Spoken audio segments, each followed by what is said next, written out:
Sejumlah negara mengutuk Israel atas serangan mematikan terhadap gedung konsulat Iran di Suriah. Diketahui serangan itu menewaskan 7 diplomat Iran, termasuk Brigadir Jenderal Mohammad Reza Zahedi. Kementerian Luar Negeri Rusia mengatakan serangan Israel di Suriah merupakan pelanggaran atas kedaulatan negara. Oleh karena itu, serangan ini tidak dapat diterima dan harus dihentikan. Rusia menyebut tindakan Israel sangat berbahaya bagi seluruh negara di kawasan.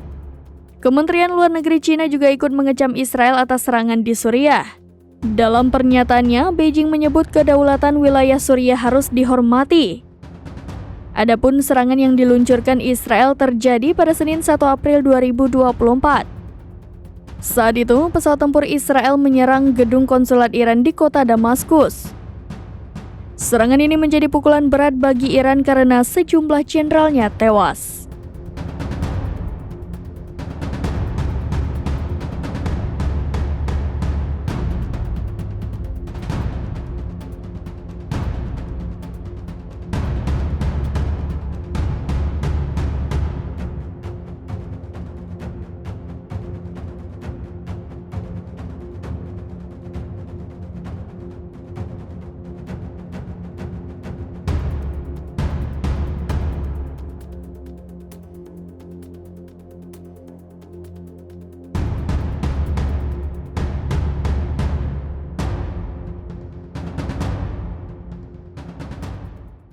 Download Tribun X sekarang, menghadirkan lokal menjadi Indonesia.